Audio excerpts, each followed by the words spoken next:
Good morning, YouTube fam. Back for another thrilling installment.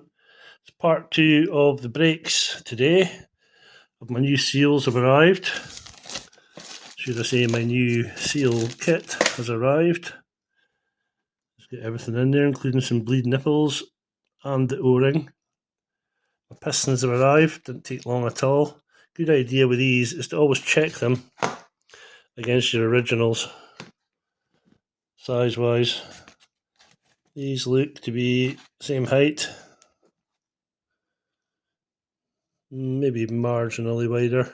Doesn't make any odds, so the brake pads will take that up easily. And as you can see, a lot better condition than the old crappy ones that are bin bound. I always keep old bits like that though, just to check when the new ones arrive they're the same, because there's nothing worse than putting it all together and then finding out that you're miles out. Use some verniers on it, that'll give you a better idea. I've also been busy painting, as you've probably seen in the last video. So we've got these calipers. Still a little bit of masking tape there. Now you see these spaces here? What I'm going to do is, because there's still a couple of bits of paint that have crept around the edge, is I'm going to get an old bit of 600 grit, stick that on top of there and just give it a quick rub to clean it up. So we'll do that. In the meantime, we'll see if we can get this bit out. If I can find the pick somewhere. That should do it. It's just a little flipping random bit of masking tape. Can't have that, can we? Ruining our beautiful calipers. They turned out alright. They're not the best. Not the best job ever in the world, you know. I don't know what those 4 spots are for on it. But they're factory, so God knows. Rest of it turned out okay. I'm quite happy with that. So now we're going to put them back together. It's basically just a reversal of taking them apart. What to do is, when you put the pistons in, and you put the seals in first, obviously, and then put the pistons in, just use a little bit of brake fluid to help the pistons into the cylinder here. You also need to clean that up slightly, just to get a decent mating surface for the 2 halves of the seal. So I'll go and give this a quick sand just to get rid of any bits around the edges, and then I'll come back and we'll put them in. Right, this is what we've got in the kit. This is your caliper seals. These are the main seals, the thicker ones. They go in the lower part, in the lower groove. And then these bad boys here, they go in the upper groove.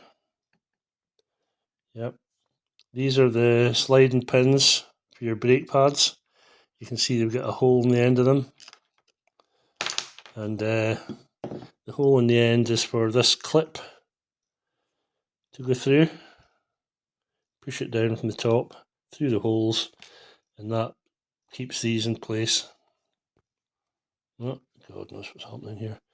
You also get 2 bleed nipples. For fuck's sake. 2 copper washers for your banjo bolt. This is the O-ring that goes in the caliper. Goes in here. So don't forget that, whatever you do. And these are just caps for your banjo bolts. Stop any dust and crap getting into them. So I'll give these a quick lube, and then I'll fit them to the caliper. Okay, you can just use brake fluid for that, to lube them up with just a little bit, just to hold it in the groove as much as anything. You don't really need it, to be honest, but if you want to, you can. Or some red rubber grease. It's probably a better bet, because the brake fluid will probably start eating away at the rubber. So use some proper red rubber grease. Just a little smear around the outside to hold them in place when you put the piston in. Okay, so I'm sure I don't need to show you how to put a O-ring into a groove, do I? I would have thought not. I'll come back when I've done that and we'll push the pistons in, okay? Right, the seals are in, as you can see. Tiniest bit of red rubber grease on them. We'll put the piston in. I'll just use the grease that's in my hand to help start it off.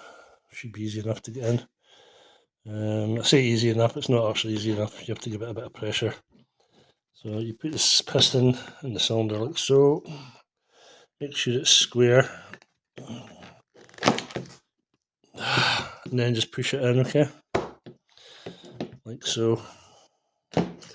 Then you get to that part where it's started to get in, just go canny with it, and you could actually just put it down on the table and push it in from this side.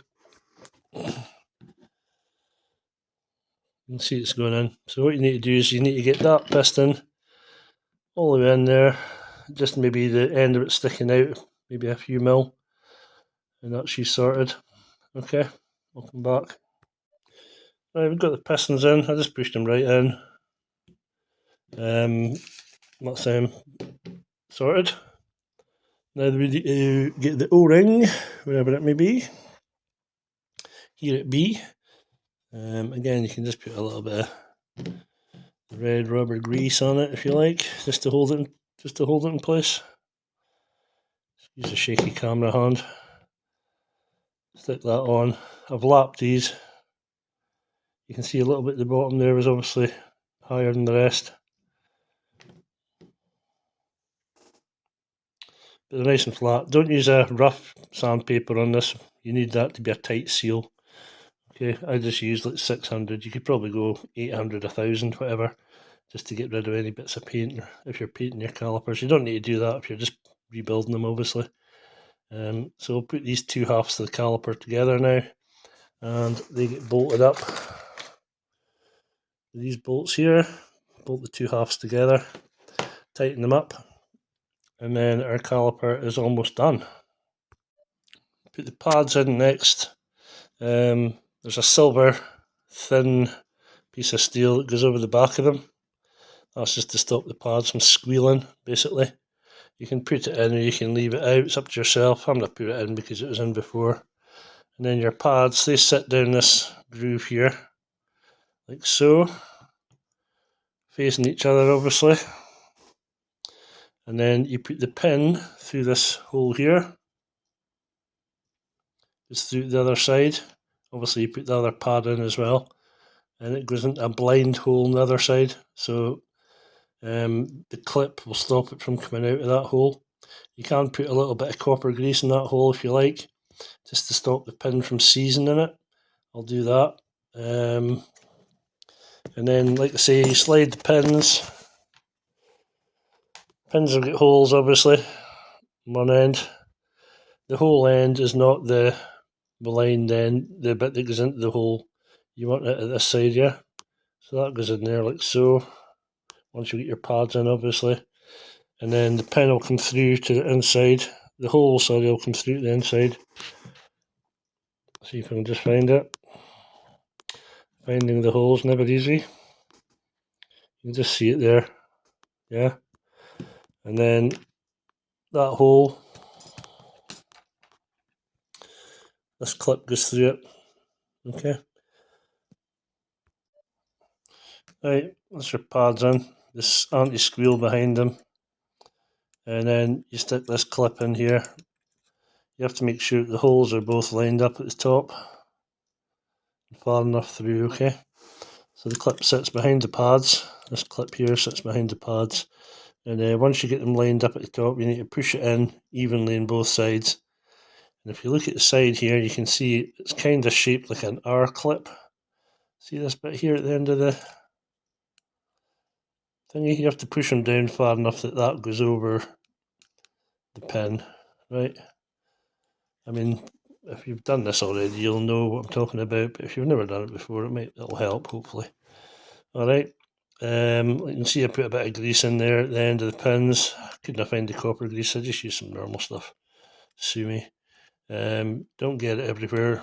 That was a bit that came out the hole there. I'll give that a clean up. You don't want grease anywhere near your brake pads, okay?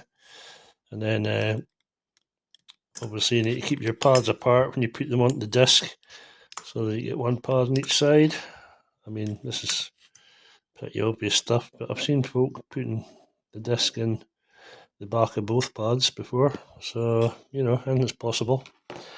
So that's your caliper pretty much back together. Now you just need to replace the bleed nipples if you want. I'm not going to bother because I've got stainless ones in and these look just like plated crap. So I'll keep them for some spares. I will, however, use the little caps. They just go onto the screw. I'll demonstrate. They go onto the bottom of the screw. He says, we're dropping the bloody screw. See, try to do this off camera. Okay, you got it like that. Screw the bleed nipple in.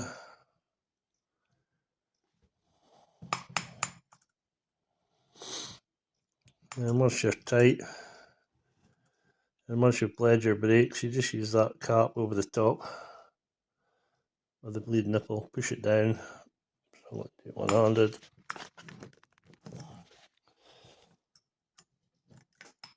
And then pretty much like that, just keeps any dirt out of your bleed nipple. So when you come to bleed it the next time, you'll just get clean fluid coming out of it. There's also a bleed nipple on each side. So I'll put a cap on the other one. And then you're ready to refit it to the bike and go. Right, my clutch slave cylinder. This one here. There's a thin tin plate that goes on the inside of it. Mine was the bolts in it were seized, couldn't get them out. However, I persevered, and with a bit of heat and a bit of sheer luck, I guess, I managed to get the second bolt out. Bolts in here and here.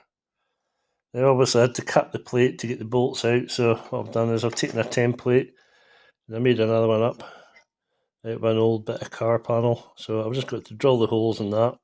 That sits over the top.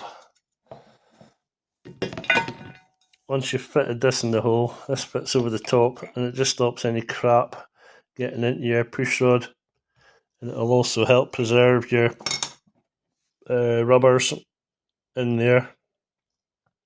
So it's well worth doing. Don't not do it, because the amount of crap you get off a chain lube and whatnot, because this is actually the inside of the chain casing, it soon builds up, makes a hell of a mess, and it can seize these solid. You'll find yourself in the clutch.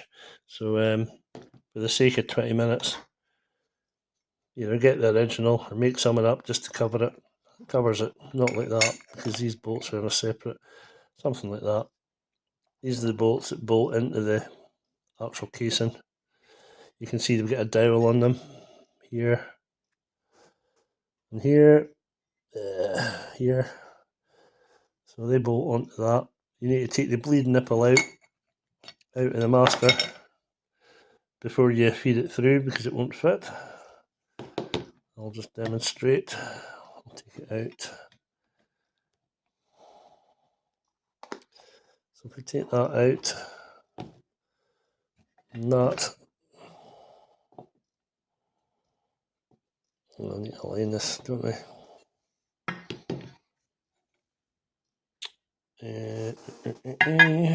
Like so. Yes. So that's how that sits. And then obviously your cover, once it's all tightened down, sits across there like that. Stops any crap getting into it, like I say. And then you can put this back on. Put this back on, and obviously you need to bleed it. Banjo bolt goes in that hole with a couple of copper washers, and then you get your bleed nipple on the top to bleed the clutch with. Alright, and that should do it. I can't think of anything else I need to cover. Oh, obviously you've got a cover here as well for your caliper. It goes on top. It goes on the top of the caliper and it just clips in. You'll see there's a couple of reliefs on these side. You'll see there's a couple of clips. So that'll clip in there like so. And then you pull it over. It'll just clip into place like that. Okay, so that's your caliper ready to go. Happy days. So congratulations, you've just rebuilt your calipers.